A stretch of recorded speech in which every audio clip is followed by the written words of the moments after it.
Hey everyone, welcome to my channel. My name's Lee. You're watching Dark Roots Creations, and this is my June reading wrap up.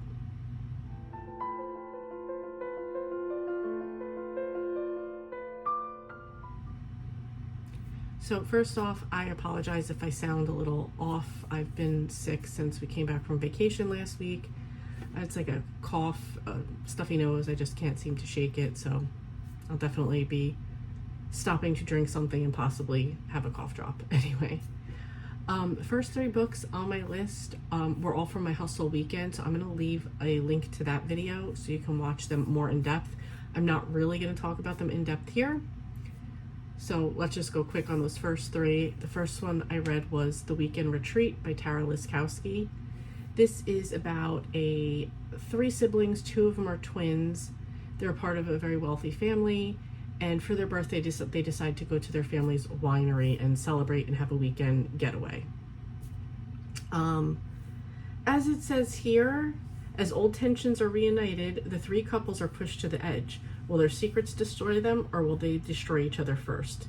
And who's been watching them from beyond the vineyard gates? No. Yes, all that does happen, but the twist is like, no. The ending is kind of meh. I wasn't into this one at all. I gave it 3 stars, and for a thriller, that's like, for me, a 3-star thriller is not good at all. So anyway, if you want more about that, go watch The Weekend Hustle. Luckily, the second book did not disappoint. This was The Housemaid by Frida McFadden. This is about a woman named Millie who has a little bit of a rough past. She takes a job as a housemaid for Nina, Andrew, and Nina's daughter. And without saying too much, Nina's kind of like gaslighting her. Andrew seems like he's kind of like sympathizing with her. The daughter is a complete brat, and the gardener is warning her like, this is danger. I'm gonna leave it at that. There's a couple more books in the series. I absolutely love this one, and I gave this one 5 stars. Okay, and the next one is right in the middle. This was Great Big Beautiful Life by Emily Henry. I did not know in the beginning, so there's kind of a dual timeline. So it's 2 people, Alice and Hayden, and they're both writers, and they are competing for a opportunity to write this very famous woman, Margaret's memoir. So Margaret tells both of them, stay here for a month. We'll talk about things. You'll both give me a proposal, and then I'll decide who's going to write my memoir. And it kind of goes from there. So the controversy is kind of, so not a controversy. So there's 2 parts. There's the current story of them going over there, learning about Margaret's story, and then their current lives of what's going on. Then the second part is Margaret telling her stories. I learned later on that there's a little bit of, this is the controversy, it's not really controversy, but people either loved or hated the past story or loved or hated the current story. I can see why people might not be interested in one or the other, depending on what side you were into. I thought it was all good. You kind of already, I mean, there's a formula to a romance, so I already knew what was going to happen in the current. I didn't guess the twist. There was a few twists, like dealing with the current and the past. I didn't guess a few of them. I did guess others, and the big twist one I didn't think was that great or whatever. I was just sort of like, okay, whatever. I feel like I was very in between. I do love Emily Henry, so I gave this one 4 stars, but it's definitely not one of my favorite works by her. Okay, next I was working on my 52 book club challenge, and I was trying to check off a bunch of prompts, so I spent a day at work listening to a bunch of children's books. So I'm going to insert that clip here so we can go over those books real quick. Okay, I figured I would jump in here because it is June 16th and I started and finished 10 books today. don't get excited. They were all children's books. So I figured I'd come on in here and add them in here just so I can have them marked down. The reason that I picked these books were because I was doing the 52 book club challenge and I had some prompts I needed to complete. So I used a little bit of Chat GPT to help me find books for those prompts. And I specifically said, make them short and make them, I didn't say make them children, but that's kind of what it became. And then it was just picking up on that. So let's get into these books. Let me pull up the prompts so I know what we're talking about here. I just want to side note that there is not a week that goes by that I don't have the Munsters theme song stuck in my head. And that just happened right now. So it usually happens when I'm about to go into a meeting with one of my bosses. But anyway, let's get into these. So first one was prompt number 6, which is a genre set in spring. For this one, I picked Spring, Signs of the Season Around North America by Valerie Girard. This was just a really cute, short children's book about things that you would observe, things growing and what the sun would look like and how late the sun would be setting and plants growing and the smells in the air and animals coming out of hibernation. So it was just a really cute way of saying spring is here. Next was Has a Moon on the Cover. For this one, I picked Goodnight Moon by Margaret Wise Brown. I listened to this one too, and this was just a very, we're saying goodnight to everything. We're putting the world to bed. It was read in this very soothing, not quite ASMR, but very relaxing, soothing voice that would almost like lullaby you to sleep. Okay, next was Climate Fiction. I knew I really wouldn't get into this one. I'm sorry, my face is so red. I knew I wasn't going to get into this one, but the children's book actually made it interesting. I picked one called One Plastic Bag. Isatou, I'm not really sure how they pronounced it, Cisse and the Recycling Women of the Gambia by Miranda Paul. This was really cute. This was about a woman who she breaks her woven basket, and as her stuff falls down on the ground, she sees a plastic bag. So she uses it to put her stuff in. And then more and more she sees the plastic bags, and it's like they're trash, and she doesn't want her world to be trashed. So she takes them home and she like almost crochet weaves the plastic bags into a sturdier bag. And this is like based on like a real life story and how she got other people to help her and they gave them to everybody. This became a business. And I just thought it was like a very cool story for taking trash, making it into a treasure, making a business, and recycling. Okay, next is one for number 15, includes Latin American history. These are not 15 like I'm on my 15th book. This is prompt number 15 in the 52 Book Club Challenge prompts for the year. So number 15 includes Latin American history. For this one, I don't speak Spanish, El Hombre Muerto, The Dead Man by Horacio Quiroga. Sorry if I'm mispronouncing these. I know I am. I'm sorry for that. So this is basically about a guy who's working on his banana farm in his banana field. He has his hatchet in his hand. He's going to just go over a fence like he's done many other times. He falls back. Basically, the hatchet goes through him. And it's him laying there, or his machete, hatchet, whatever, laying there and seeing all the things around him, and nothing else is changing but him. His horse is sitting there. He knows his kids are going to be running out to get him for lunch. The sun hasn't moved in the sky. Everything's going on around him. And just those few contemplating moments of life's over. So it was interesting. The descriptions were kind of just like, wow, this is really happening type of thing. And then it ends as the horse starts eating in the field and the family is coming toward him. Next is number 17, Told in Verse. I knew I wouldn't be into this one, but in a kid's version, I chose What If by Samantha Berger.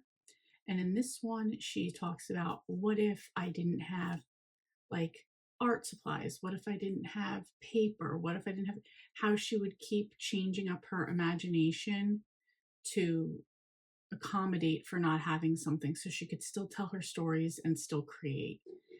And one of the last lines in this book that I absolutely loved was, "As long as I live, I will always create." And that's how I feel. I mean, I was, I feel like I'm always a storyteller. I'm always still going to create, you still always have your imagination. And as long as you have that, like, you're good. You'll always figure, like, she was like, if I didn't have this, I would take the leaves on the ground, and like, it was a dragon. It was just so cool. And like, just such a great reminder of like, we don't need a lot of things to be creative and to entertain ourselves. I really enjoyed this one. I gave this one 5 stars. Okay, next was Breaks the Fourth Wall. And for this one, I picked Don't Let the Pigeon Drive the Bus by Mo Williams. I not only read this, there was also on Hoopla, I was able to get like a little video of it, which I'm so glad I did because I enjoyed the book, but like watching the little video and being very interactive with breaking the fourth wall was really cute. So it's basically the bus driver leaves his bus. He's like, hey, I'm going to go take a break. You guys watch the bus. The only thing is, don't let the pigeon drive the bus. And the pigeon cons, he's wheedling. He's definitely trying to con you into letting him do it. And then he gets behind the wheel of the bus and they go from there. It was really cute. And I probably wouldn't have found an adult book to break the fourth wall. Okay, next is number 37, A Genre Chosen for You by Somebody Else. I asked Megan, who I work with, pick a genre for me. She said autobiography or biography. She said either one. So for this one, I went with When I Was 8 by Christy Jordan Fenton. And this is about a girl who lives an indigenous girl who lives in the Arctic. Her sister knows how to read. She wants to learn how to read too. So she goes to the school, and it's like the indoctrination of like, they cut her hair and they change her name and they like whitewash her into being what they want her to be. And all she wanted to do was learn to read. And I love that she didn't care that there's what they call her fatty legs because she has to wear this uniform. And yeah, I don't know. It was just, it's like those horrible things that happen and like just mean things that go on. But she was just so determined to learn to read, like that she was just like, I don't care, I'm getting something better out of it. So I really enjoyed this one, gave this one 5 stars. Next is number 39, Has an Epigraph. I had to figure out what an epigraph is. It is a short quote, phrase, or poem placed at the beginning of a novel, chapter, or other section to set the tone or theme. I've definitely seen these in books. I just hadn't seen any along the way of what I was reading. I was already on this kick of, let me see how many of these I can get done today. So for this one, I picked The Hello Goodbye Window by Norton Juster. And this was a window at, I'm sure, like right facing center of this girl's grandparents' apartment. So when you would walk by, the grandparents would see you, and when you were leaving, they would say goodbye. So this was written just about a few interactions and times she's gone there with her grandparents, seeing them, and the fond memories she has about the hello goodbye window. I thought this was really cute, especially growing up. We lived across the street from a county park. People knew kids lived there, like at our house. So they would just yell in the window, like, can you guys come out and play? So I have like a big nostalgia toward like the window and like seeing people and greeting. So a little extra for me there. Plus this was a children's book, so it went along with that. Next is number 40, which is a stream of conscious narrative. For this one, I picked Alexander the Terrible, Horrible, No Good, Very Bad Day by Judith Vorst. And that's exactly what this was. This was just Alexander telling us about what a crappy day he had. And, we can all relate because there's those days where it's just like everything is shitty and you just want to complain about everything. So I can relate to Alex, especially because it's Monday. And the last one. I'm glad I went back to the 52 Club Book Challenge prompt explanation because they go into a little bit more detail and give some examples. So this is number 44, Celebrity on the Cover. Originally, I thought I was going to use the Tom Selleck biography for this one, but I DNF'd that one.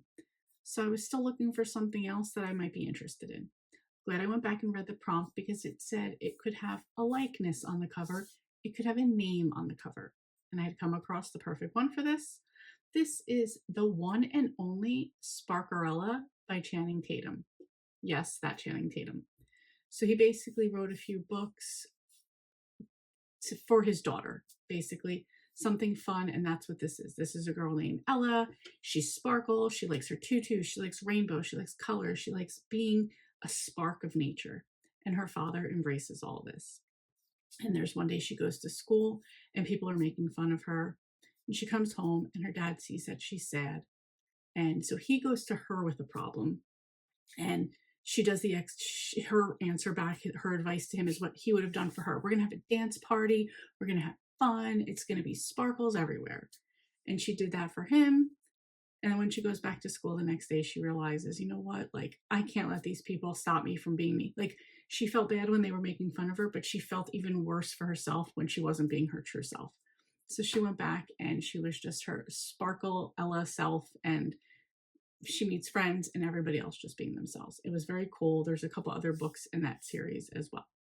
Okay, so that didn't fully complete my 52 book club challenge, but it definitely got me close. I'm glad I read all these. These were really cute and it kept me busy throughout the day. So I just wanted to add these in here. Here is my final like little children's book edition of my June reads. And I'll be back when I have more. So next, I was participating in my online community A2A. We were doing a summer readathon. I will post my little board right here. Some of it was books, some of it was just like summer things to do. So these were the books that I read for that as well. Okay, so next was None of This Is True by Lisa Jewell. This is a thriller. This is about two women, both show up at a pub one night. It's Alex and Josie, and it turns out it's their birthday. They are both turning 45, and it's the exact same day, so they're birthday twins. They run into each other again a few days later, and so Alex writes a podcast, and I forget what Josie does, if anything, and I don't mean that rudely, but anyway, Alex runs a podcast, and Josie wants to tell her story to Alex about her family, her family, let's put it that way. And there's a lot that would intrigue Alex into saying, sure, let's do this podcast. And I'm just going to leave it there. This was actually really good. I just feel, well, and this is typical with British like thrillers, domestic thrillers, as they are a little bit slow burn. I felt this one just went on a little too long and was a little bit too slow. I gave it 4 stars, which is like perfectly average in the middle thriller. I enjoyed it. I'm pretty much a fan of Lisa Jewell, so I would recommend it. I just thought like it dragged a little bit too. So didn't mind the twist in this one. There were a few. It was like a twist.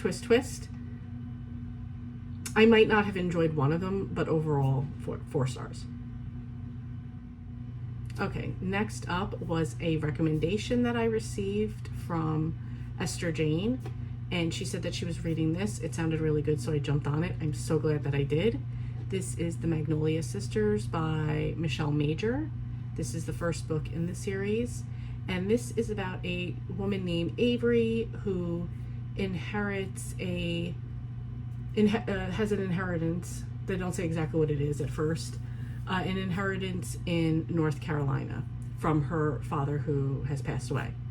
She goes down there expecting just to get the inheritance, come back, everything's going to be good, but it doesn't turn out to be that way at all. And she finds out that she has 2 half-sisters as well. So one of the sisters grew up with her father.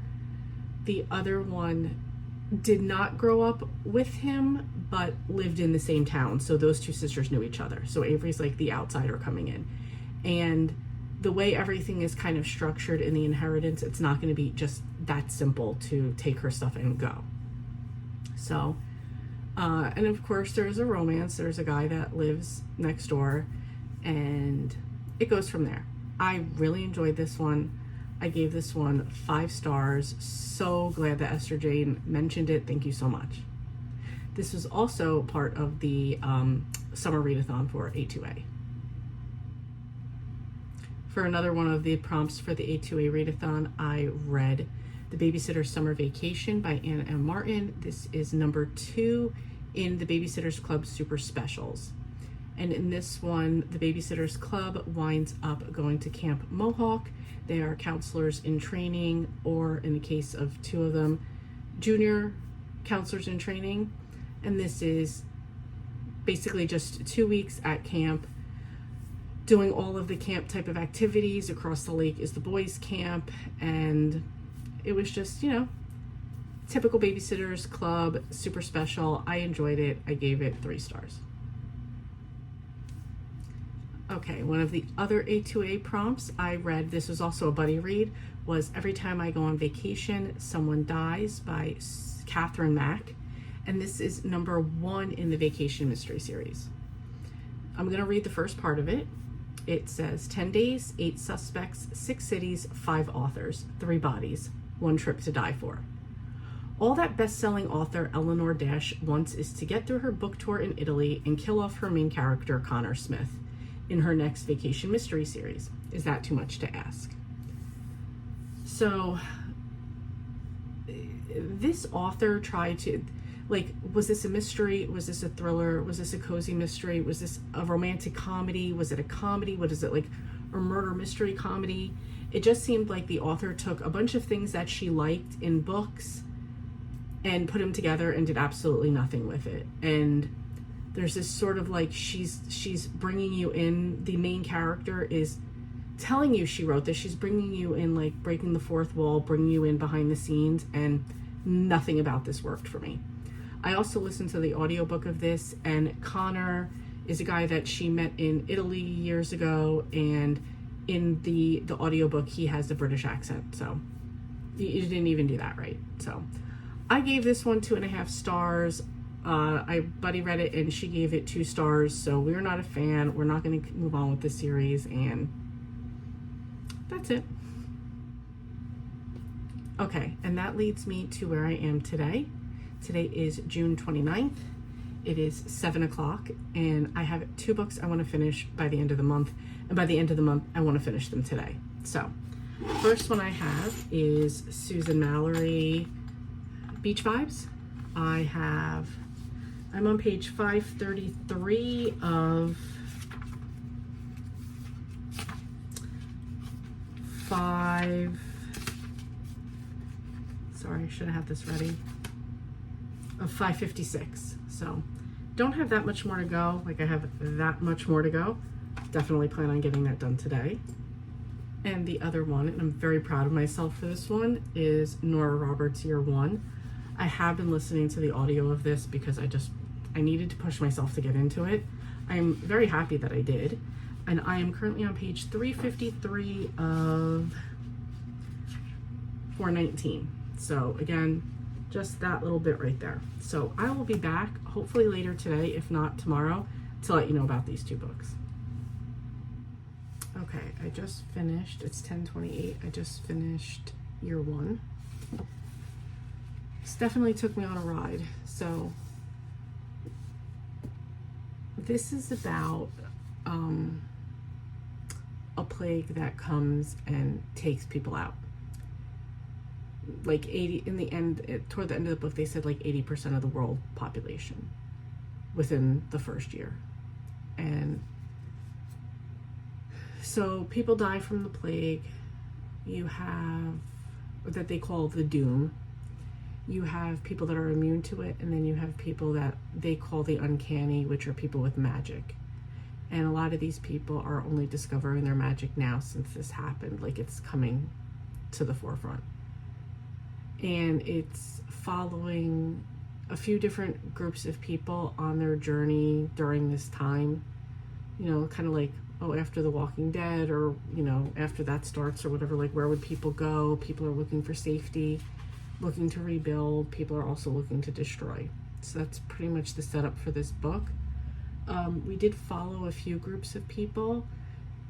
This ends with a woman named Lana, and just saying it ends, that kind of gives something away, but I'll leave it at that. So it's just mostly we followed her journey. There were a couple other people and a few of the little different groups of people that she met up with along the way. So Anything else would be giving away, so I'm not going to do that. I struggled to get in this. I mean, I started this book, I don't even know how long ago. I was on page 47 of this book probably for like a year and a half, 2 years, and never got back to it. So I think I just took it off my list and then put it back on when I officially started reading. There was a lot in this book, as like with like kind of dystopian, plague, end of the world type of things. It's not the end of the world, but you know what I mean. End of the world as we know it. So I just literally just finished, so I don't know necessarily when I want to rate it. At this point right now, I'm thinking 3.5, 4 stars. I want to lean toward 4 stars. I just feel like I have a bunch of like negativity from the past that's me on this book. So I'll say 4 stars. That's kind of what I'm going to go with for right now. So I got this one done. I think I put the second book back up on the shelf, so I don't have it, but I'm going to start that one. I'm going to read that one in July and then read the third in August. So we're here. We still have Beach Vibes. I don't know if I'm going to get to that one tonight. If not, I will get it done tomorrow because I'm determined to have these done by the end of the year. So, yeah. Okay, first of all, I apologize if you can hear music. Marcus is cleaning. He got a new monitor, so he has to redo his whole setup, and he's playing Metallica. So, anyway, I just came on to talk about my final book of June. This is Beach Vibes by Susan Mallory. I just picked this up. I never actually read what it was about, so I'm just going to do that right now. It says, while Beth is proud of her Malibu beach shop, serves sandwiches, she's even prouder of her charismatic brother Rick, who rose from foster care through surgical residency. She makes subs, he saves lives. Life takes a turn for the happy when she finds out Rick is dating her new best friend, Jana. Then Jana's handsome brother adds even more sparkle to Beth's days and nights. But when she catches Rick with another woman, like with, her visions of an idyllic family future disappears in one awful instant. Either she betrays her brother or she keeps his secret and risks losing the man she loves and her best friend. That summed it up perfectly. So good. I gave this 4.75 stars. I like that it was 2 sets of siblings dating. Jana's brother Freddie, he has 3 kids from his first wife who died. His best friend Dax like helps take care of the kids. It was just all of like the blended family, but not, just regular family. Like I consider Dax part of the blended family part of it. It was just so good. It was at the beach. One of the guys, Kai, that works at the sandwich shop, he's a surfer, and like Beth will meet up with him at the beach, and he's like younger, but he like gives good advice. She also lives with her aunt, because when her and her brother got out of foster care, her aunt and uncle took them in. The aunt is super funny. She crochets bikinis for like a specialty market. And, she's always like hooking up with her new boyfriends, and like, they're just, like she just does whatever she wants. She was super cool too. So absolutely recommend this one. And yeah, like I said, I don't know why it's not getting 5 stars. There was just something about it. Maybe I don't want to give away like a little bit of a twist in it. So, I don't know. Anyway, yeah, 4.75. So that was it for the month. That was, I think, 9 adult books and 10 children books. So not too bad. Very proud of myself that I got through this one. So anyway, let me know if you guys read any of these. Let me know if you're interested in any of them.